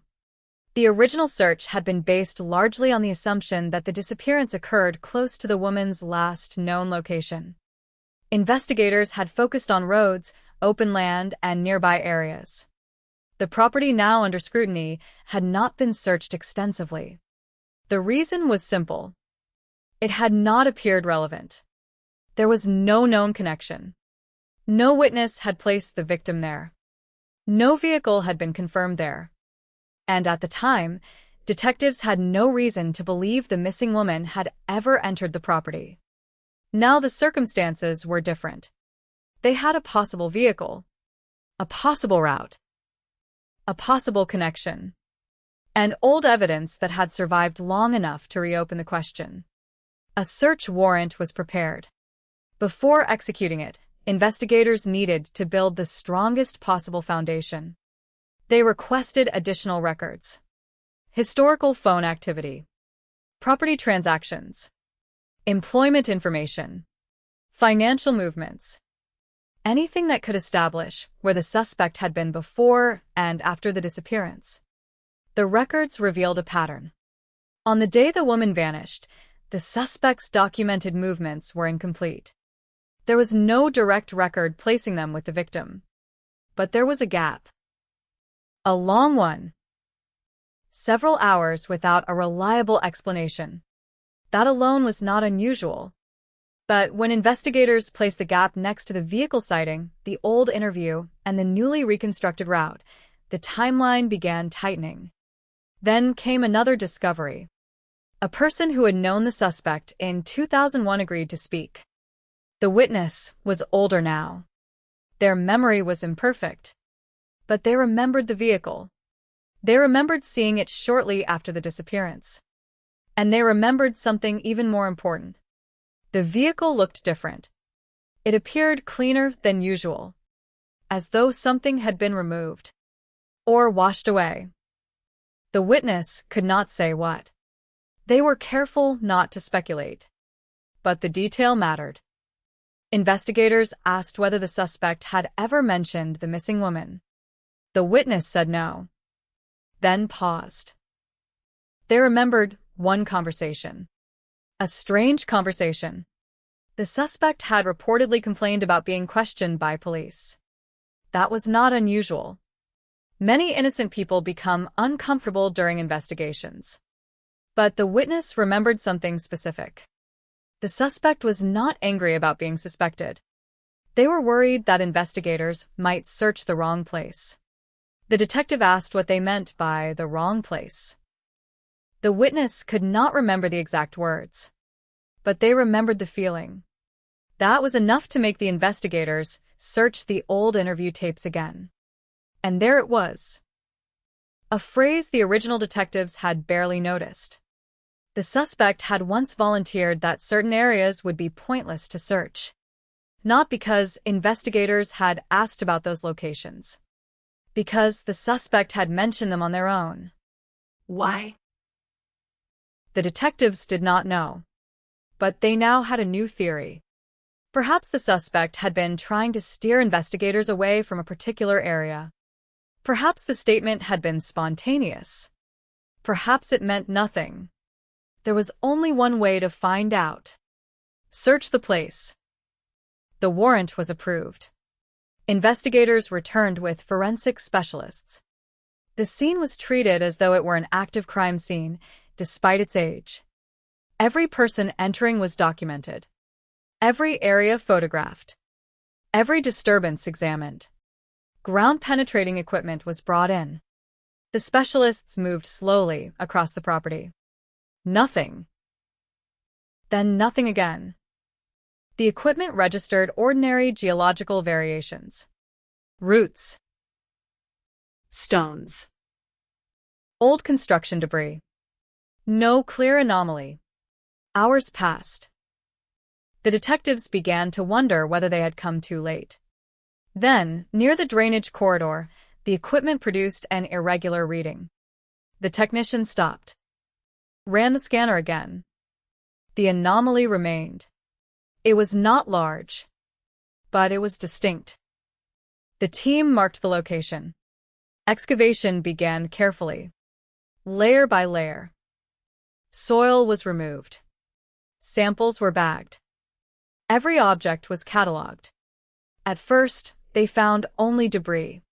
Plastic. Metal fragments. Old wood. Nothing connected to the disappearance. Then the shovel struck something solid. The technicians stopped immediately. The team cleared the soil by hand. A dark object appeared beneath the surface. Not a body. Not yet. It was a fragment of material. Investigators recognized it as something manufactured, not natural. They photographed it before removing it. Then another object appeared beside it. Small. Weathered. Partially buried. The detective examining the excavation suddenly looked toward the laboratory specialist. There was a feeling in the air that everyone recognized. Not certainty. Not victory. Something more dangerous.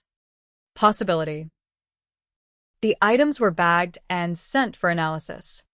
The excavation continued. And then, less than a meter away, the soil changed. The technician found another irregularity. This one was larger. Much larger. Everyone stopped talking. The detective stood at the edge of the excavation and stared into the earth. 23 years had passed. 23 years of searching. 23 years of unanswered questions. And now, beneath a quiet piece of Ohio ground, investigators were looking at something that might finally explain where the missing woman had gone. But before anyone could say her name, before anyone could call it a body, before anyone could tell the family that the nightmare might finally be ending, the forensic team needed to uncover what was underneath. Because what waited beneath that soil could solve the cold case. Or destroy the theory investigators had spent months rebuilding. The first layer of earth was lifted. Then the second. The outline became clearer. And suddenly, the entire investigation seemed to hold its breath. Because whatever had been buried there had been waiting since 2001. And now, after more than 2 decades, it was finally being brought into the light. The outline beneath the soil was too large to ignore. The forensic team stopped using shovels. From that point forward, every movement had to be deliberate. Soil was removed with small tools. The edges of the anomaly were photographed. Samples were taken from different depths and placed into separate evidence containers. Nothing could be disturbed unnecessarily. The detectives watched in silence. They had spent months rebuilding a case from fragments. Now they were standing over something that might finally connect those fragments into a single story. The first visible material looked like fabric. Dark. Weathered. Pressed beneath layers of earth. One of the specialists carefully cleared the surrounding soil. A second section appeared. Then another. The shape was still impossible to identify with certainty, but there was no longer any question that the excavation had reached something deliberately buried. A perimeter was established. More investigators arrived. The property was secured. No one outside the operation was told exactly what had been found. The possibility alone was enough. A body would transform the investigation.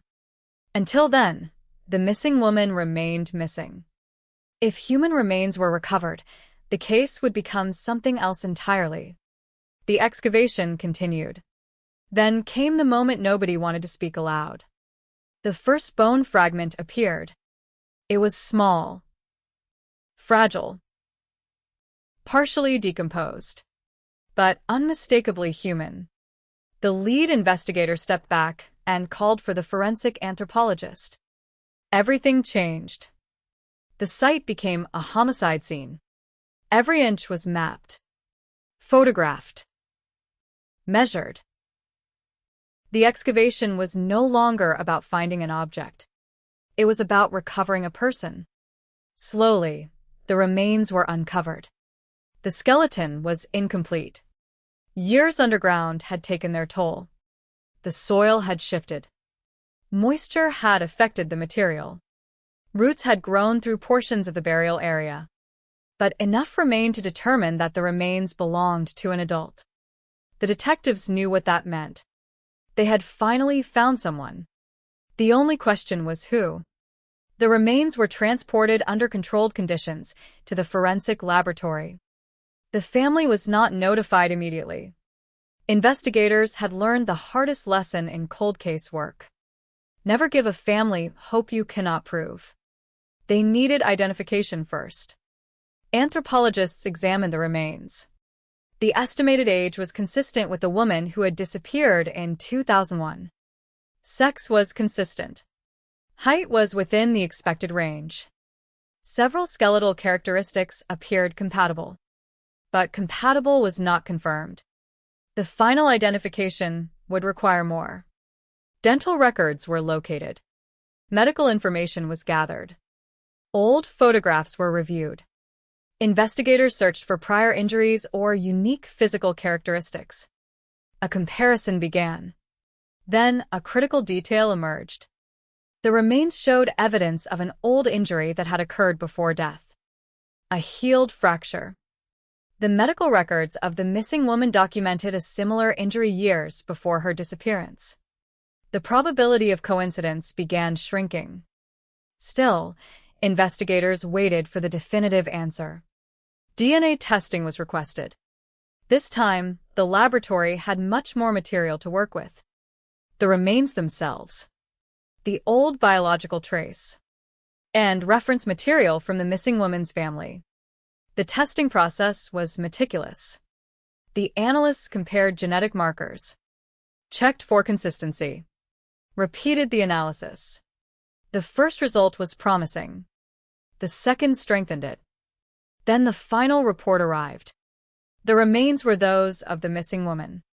After more than 2 decades, her family finally had an answer to the question that had controlled their lives since 2001. She was dead.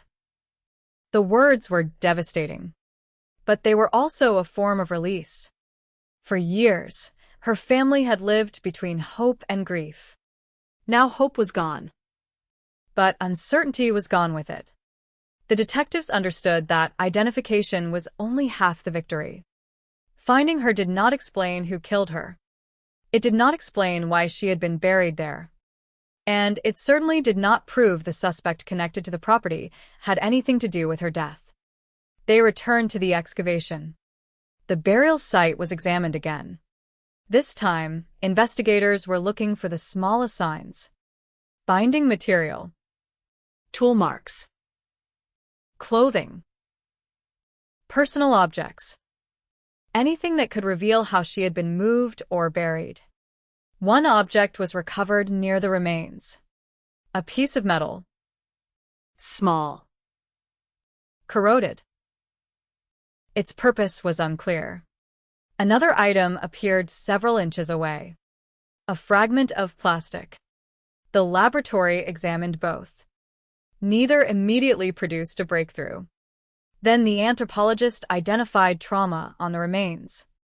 There were fractures that appeared inconsistent with natural decomposition.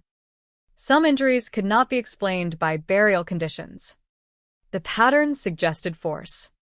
The investigators now had evidence that the woman's death had likely been violent. The missing person case was officially transformed into a homicide investigation. News of the discovery spread quickly. The community reacted with shock. People who had forgotten the case suddenly remembered the photographs. The posters. The years of unanswered questions. Local television crews arrived. Newspaper archives resurfaced. Headlines described the discovery as the end of a decades-old mystery. But for the family, there was nothing mysterious about the loss anymore. There was only pain. The investigators, meanwhile, focused on the suspect. The person whose name had appeared repeatedly. The person connected to the vehicle. The person associated with the route. The person whose old interview contained the unexplained knowledge. The person whose timeline contained a gap. Now, there was another connection. The victim had been buried on property connected to that person's circle. The detectives did not yet know whether the suspect owned the property in 2001. They checked. Historical records confirmed a connection. The property had been controlled by an associate of the suspect during the exact period surrounding the disappearance. That was significant. But it was still circumstantial. Investigators needed something stronger. They returned to the original vehicle theory. Could the old car have carried the victim? Could forensic testing reveal traces that survived inside archived evidence? The police had retained several photographs from 2001. One showed part of the vehicle believed to belong to the suspect. The damage along the side appeared consistent with the witness description. But photographs could not place the car at the burial site. Then investigators found an old maintenance record. The vehicle had undergone service shortly after the disappearance. Among the listed repairs was an interior replacement. That detail immediately raised questions. Why replace part of the interior? There were ordinary explanations. Where? Damage. Age. Nothing automatically suggested a crime. But the timing was unusual. The detectives located the mechanic.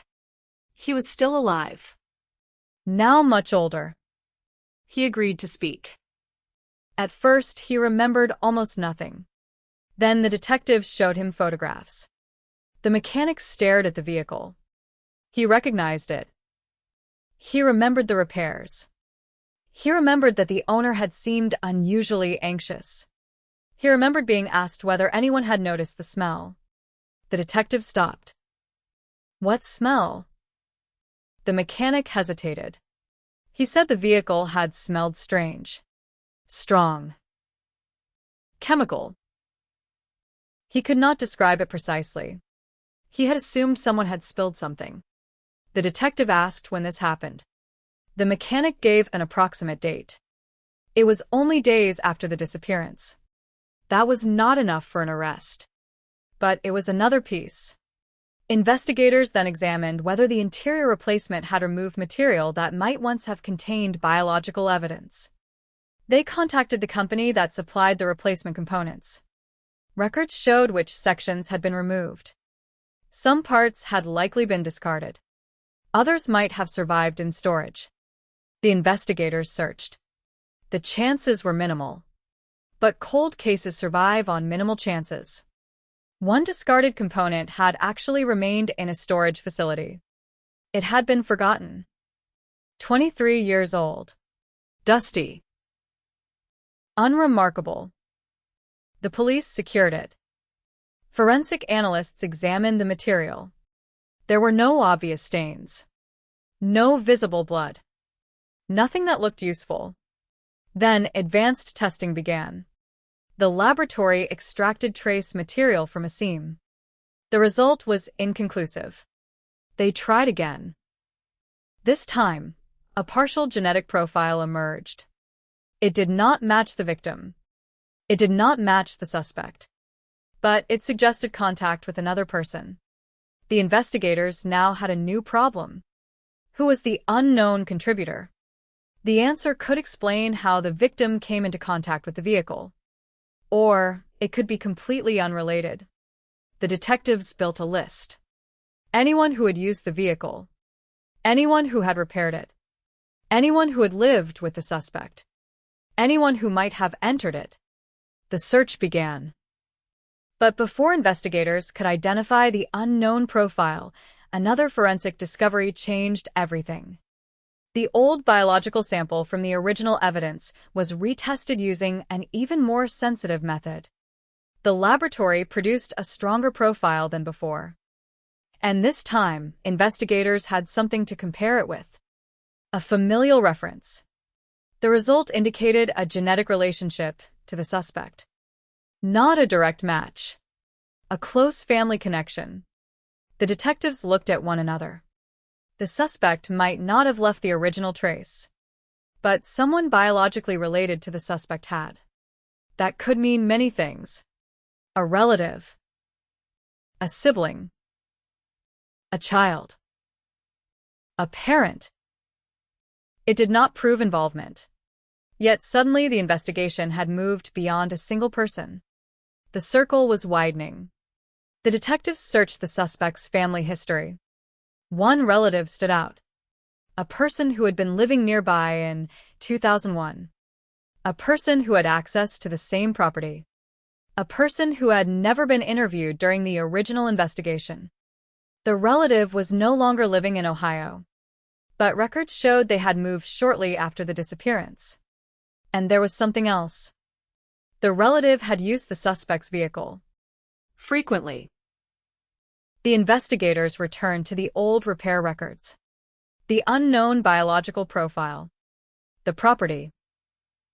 The vehicle. The original witness. The burial site. Every clue pointed toward a network of relationships much more complicated than the police had understood in 2001. The cold case had not been solved, but it had finally begun speaking clearly. The victim had been found. The death was being treated as homicide. The original timeline was collapsing. And a new person had entered the center of the investigation. A relative who had apparently existed in the background for more than 20 years. The detectives now faced the question that could determine everything. Who was that person? And why had nobody thought to ask them about the night she disappeared? The relative's name appeared in the file like a sentence that had been waiting 23 years to be finished. Investigators pulled every record they could find. Employment history. Old addresses. Vehicle registrations. Property records. Telephone numbers. The more they searched, the stranger the pattern became. In 2001, the relative had lived close enough to the victim's known movements to make the connection significant. They had access to the same circle of people. They had access to the same property. They had access to the suspect's vehicle. And, according to records recovered decades later, they had left Ohio soon after the disappearance. That did not make them a killer, but it made them impossible to ignore.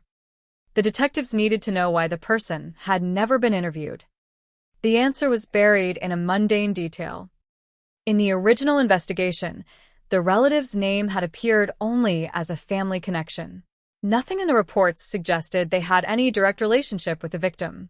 Investigators had focused on people who had known her personally, not people connected through another suspect. The relative had simply remained outside the circle. For 23 years, that circle had been drawn incorrectly. Now detectives redraw it. They mapped every connection.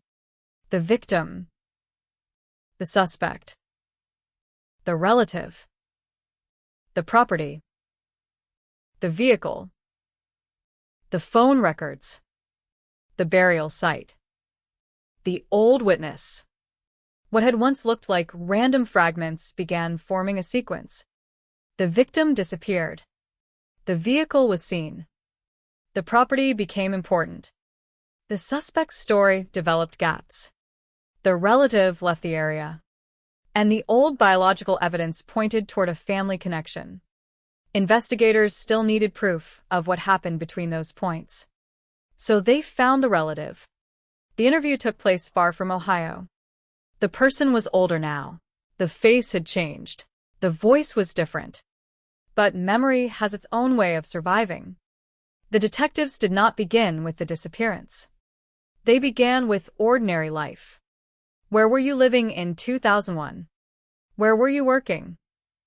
What kind of vehicle did you drive? Who were your closest friends? Did you know the victim? The answers came smoothly. Then the questions became narrower. Did you ever use the suspect's vehicle? Yes. How often? Occasionally. Did you ever visit the property? Yes. Were you there in the days surrounding the disappearance? A pause. Then an answer. They did not remember. The detective waited. The person repeated that they could not remember. But investigators had already reviewed historical records, placing them near the area. So they asked about the vehicle. Did you drive it around that time? The answer was no. Then the detective produced the old repair record. The relative looked at it. Silence. They finally admitted they might have used the vehicle. That was the first contradiction. The interview continued.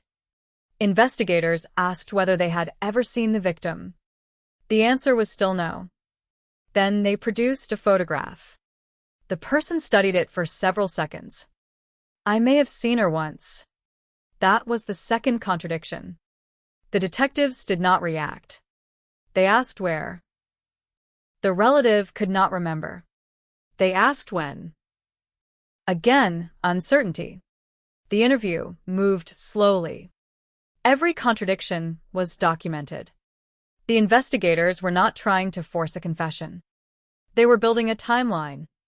Eventually, they asked the question that had haunted the case for years. Did you know she had disappeared? Yes. When did you learn? The relative gave a date. It was early.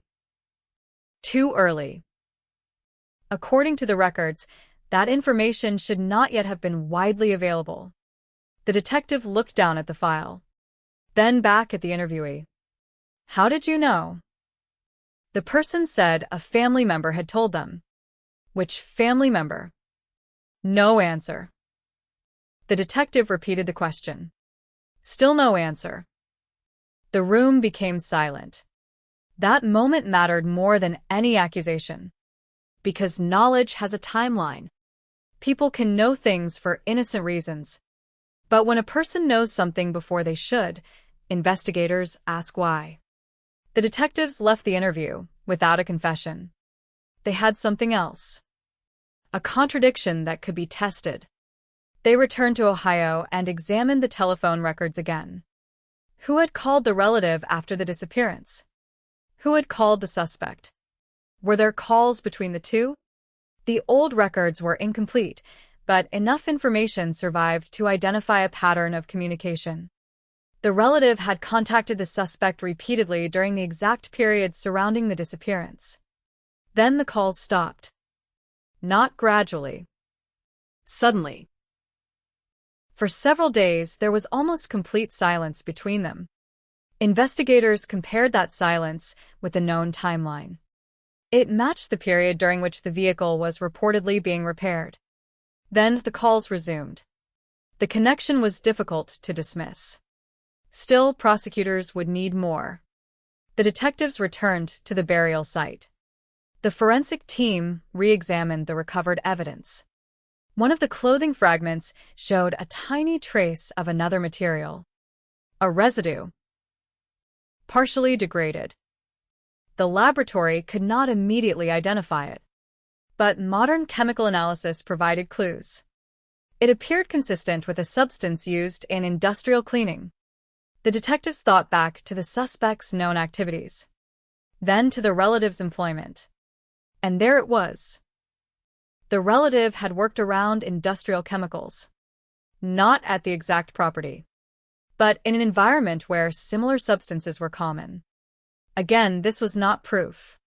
It was another connection. But investigators were beginning to understand the significance of the case's earliest clue. The vehicle had reportedly smelled strange. The repair had involved interior components. The victim had been transported somewhere. A burial site had been selected. And now a chemical residue had survived. The detectives considered whether the victim's clothing had been exposed to an attempt to remove evidence. They could not know for certain, but they could test the material. The laboratory compared the residue against compounds associated with the suspect's workplace and the relative's workplace. The result did not establish a direct source, but one compound was consistent enough to justify deeper investigation. The detectives discovered that the relative had access to the same type of cleaning agent in 2001. That did not prove anything, but the story was becoming increasingly difficult to explain as coincidence. Then came the most important discovery of the entire investigation: a storage box. It had belonged to the suspect's family. The box had remained untouched for years. Inside were old receipts, handwritten notes, photographs, and vehicle paperwork. Nothing seemed unusual, until investigators found a receipt dated shortly after the disappearance. The receipt was for materials used on the property: gloves, heavy plastic sheeting, industrial cleaning supplies. The quantities were larger than normal household use. The detective read the list twice, then checked the date. The purchase had been made only days after the woman disappeared.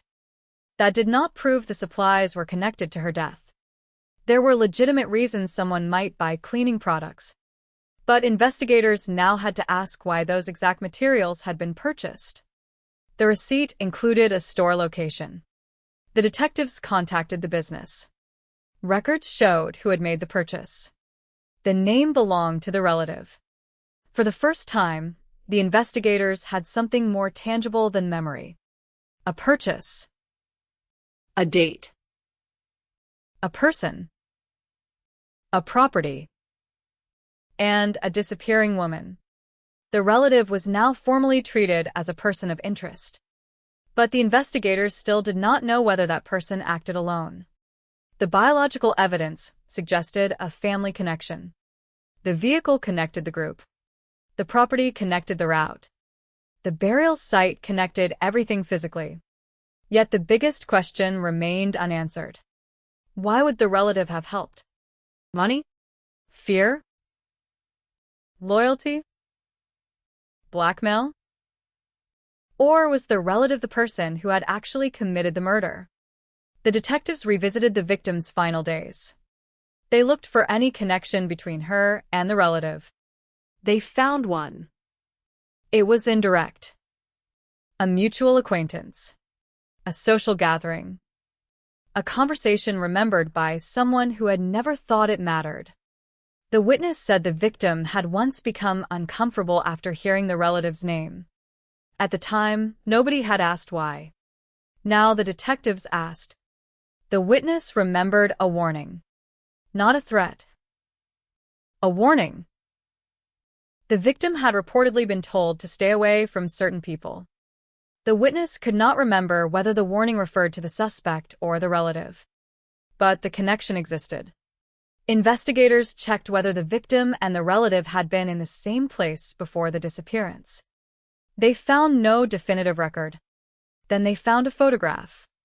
An old photograph from a gathering in 2001. The image was blurry, crowded. almost meaningless. Except for one detail. In the background, partially obscured behind several people, stood the relative. And only a few feet away was the missing woman. For 23 years, nobody had recognized the connection. Now the photograph became one of the most important pieces of evidence in the case. Because it changed the question. It was no longer whether the two people might have crossed paths. They had. The relative had been in the same room. The victim knew who they were. And the relative had later denied knowing her. That was a lie. The investigators knew it. The question was why. A second interview was scheduled.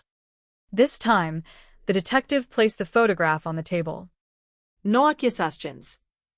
No raised voice. Just the image. The relative stared at it. The silence stretched. Then came a sentence that changed the entire direction of the case. I told you I didn't remember. The detective answered quietly. You didn't say you didn't remember seeing her. You said you didn't know her. Another silence. The relative looked away. For the first time, the investigators saw something they had not seen in the first interview. Fear. Not confusion. Not irritation. Fear. And that was when the detective asked the question that had been waiting inside the case since 2001. Were you there the night she disappeared? The relative did not answer. Seconds passed. Then minutes. Finally, the person whispered something so quietly that the detective had to lean forward. The words were not a confession. They were worse.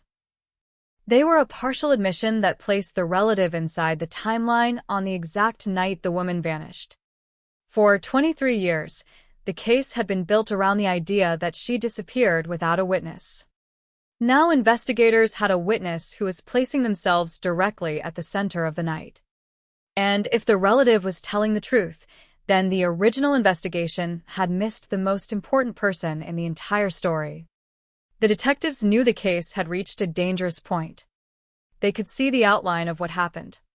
But an outline was not enough for prosecutors. They needed the final pieces. Where was she taken? Who touched the vehicle? Who buried her? And who made the final decision that a woman could disappear without leaving a trace? The answer was now much closer. And for the first time in 23 years, someone who had carried that secret was beginning to talk. The relative had finally admitted being there. That single sentence changed the atmosphere inside the interview room. For 23 years, investigators had been forced to reconstruct the disappearance from fragments. Now, for the first time, someone connected to the case had placed themselves directly inside the final hours. But an admission was not a confession. The detective knew better than to rush. The relative sat motionless across the table, staring at the photograph that had exposed the contradiction. The image showed a crowded room from 2001, faces partially blurred by age and poor lighting, but the connection was unmistakable. The victim had been there. The relative had been there. And the person had denied knowing her. The detective asked the question again. Why were you there that night? The answer came slowly. It was a meeting. A meeting. Not an accident. Not a random encounter. A meeting. Investigators immediately asked who arranged it. The relative hesitated. Then mentioned the suspect's name. That was the first direct link between the two people on the night the woman disappeared. The detective asked why the victim had agreed to meet them. The relative said they did not know. But that answer was immediately followed by something more important. The victim had been angry. The relative claimed there had been an argument. Not a physical fight. At least, that was the claim. Just an argument. The detectives asked what it was about. Money. The answer was vague. A debt. A personal dispute. Something unresolved. The relative could not explain why the dispute mattered enough to arrange a private meeting. Then, the detective asked the question that had been waiting for more than 2 decades. What happened after the argument? The relative looked down. I left. That was the answer. Simple. Final. Except investigators already had evidence suggesting that was not true. The vehicle, the property, the burial site, the repair record, the purchase of cleaning supplies, and the biological evidence pointing toward the relative's family. The detective placed the old vehicle records on the table. You left in this vehicle? The relative nodded. Alone? Another pause. Yes. The detective said nothing. The silence became unbearable. Then came the contradiction. A witness had seen the vehicle shortly afterward and believed there was another person inside. The relative denied it. The detective asked whether the victim had ever entered the vehicle. No. Again, the answer was immediate. But then investigators produced another piece of evidence. A trace from the vehicle's interior had shown biological material consistent with the victim. The relative stared at the document. For the first time, there was no quick answer. The investigator let the silence continue. 23 years had passed. The evidence was old. The memories were old. But science was new. The relative finally admitted the victim had entered the vehicle. Only once. That sentence opened another door. Why? The relative claimed the victim had needed a ride. Where? To the property. Why? Because she wanted to speak privately. That was the first coherent explanation investigators had heard. The victim had gone willingly. She knew the people in the vehicle. She believed the meeting would end with a conversation, not a disappearance. That explained why there had been no visible struggle at the beginning. It also explained why no witness had heard anything unusual. She had not been dragged away from a street. She had walked into a familiar vehicle. But what happened after they reached the property? The relative said they stayed outside. The suspect and the victim went inside. For several minutes, nothing happened. Then there was yelling. The relative described the sound. A chair moving. A crash. Then silence. The detective asked whether they entered the building. The relative said no. But again, investigators had another problem. A recovered fragment contained biological material connected to the relative. The sample did not prove what the relative had done. It proved contact. The person had been closer than claimed. The detective asked what happened after the noise stopped. The relative said the suspect came outside. What did the suspect say? Nothing. What did the suspect do? The relative said they opened the vehicle and placed something inside. The detective asked what. The answer came after a long silence. A blanket. The room became still. A blanket. It sounded insignificant. But investigators knew that objects carried context. If a body had been moved, a blanket could have been used to conceal it. The detective asked what happened next. The relative said the victim was still alive. That statement was extraordinary. Alive. The detectives asked how they knew. She was breathing. The relative said the victim had been injured, but she was alive. Then came the question that would determine whether the case involved premeditated murder or something else. Who caused the injury? The relative blamed the suspect. But investigators needed to know exactly what happened. They pressed harder. Was there a weapon? The relative said no. Just a physical assault. The victim had fallen. Her head had struck something. The relative said the suspect panicked. The detectives did not interrupt. They knew this was the first moment the case was moving from speculation into a possible narrative of the final minutes. The victim had been injured. She was alive. The suspect panicked. And then? The relatives said the suspect decided to move her. Where? The property. Why? Because nobody would look there. That sentence was devastating. It was also the first possible explanation for the burial site. The detective asked who dug the grave. The relatives said the suspect. Who helped? A long silence. Then the answer. Both of them. The room seemed to shrink. For 23 years, the case had been missing one crucial thing. A person willing to describe what happened. Now they had one. But the detectives still needed to test every detail. They asked where the digging began. The relative described the drainage corridor. The same location where the remains had been found. That could not be dismissed as coincidence. The person knew the exact place. They described an area hidden from the main road.